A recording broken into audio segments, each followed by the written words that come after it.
So why you have to understand the cost behavior? So the cost behavior is really related to sustainability, right? Why? Because cost behavior, if you understand the behavior of your cost, you can produce or you can operate your business effectively and efficiently. Okay. So it means that if you operate efficiently, you can use you can operate at the maximum level with the available resources. So it means that you can implement a greener lifestyle because you work efficiently, and meaning if you apply greener lifestyles means it will give a good impact to our environment. And objective 3, use account analysis and scatter plots to analyze cost behavior. Okay, cost behavior analysis. There are 4 cost behavior, the methods to analyze cost behavior. So I will not focus on account analysis. I will focus on the scatter plots. So scatter plots means you use historical data to determine cost behavior. Scatter plot is the graph of historical cost data on the y-axis and volume data on the x-axis. Okay, and helps managers visually to determine how strong the relationship is between the cost and the volume of the activity base. Let's see here. This is the example of scatter plot. You have dot everywhere here.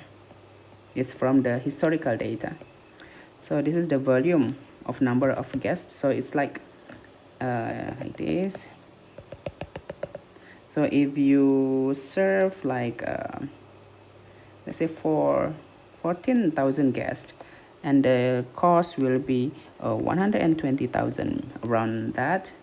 And then if you produce 15,000 maybe last month, your cost will be 135,000, something like that. Okay, so from the historical data like this is like the data from January, for example, until December.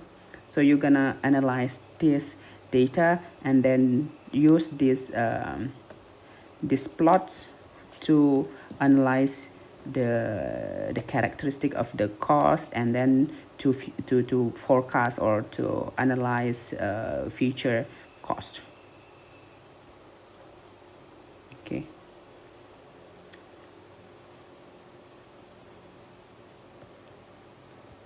And next is use the high-low method to analyze cost behavior. So basically in this high-low method, you find the variable cost per unit or the slope, and then find the fixed cost or vertical intercept and create the cost equation. The advantage is easy to use, but the disadvantage only use 2 data points. For the previous method, you use all the points, all the data from January to December.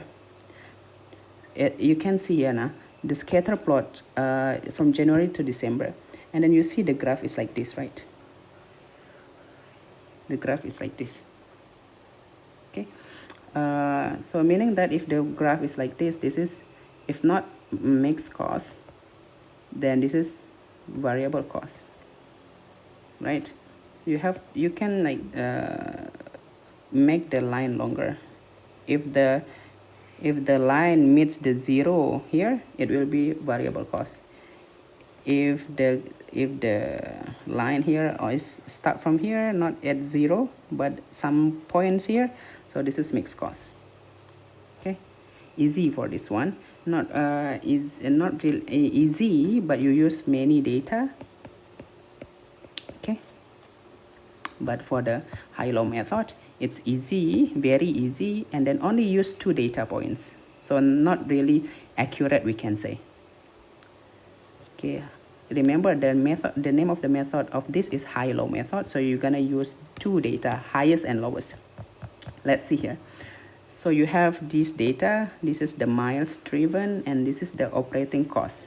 Okay, what is the total, what is the highest data here? the highest, sorry.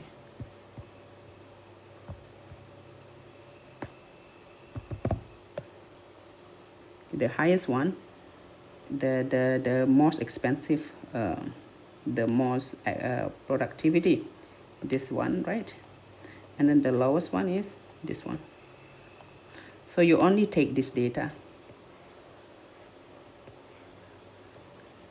Okay, so you calculate, and this one. Okay, this one divided by this one. So you use this data only. 5820 minus 4910 and 19 16900 and then minus 14900. Okay, and then equals to 0.455. This is the slope. Okay, and then you're gonna find the vertical intercept, which is fixed cost equals to total mixed cost minus total variable cost. So you take the highest data here. You can take the highest data or the lowest data. Okay, you write 5820 and then minus the variable cost here, the slope, right?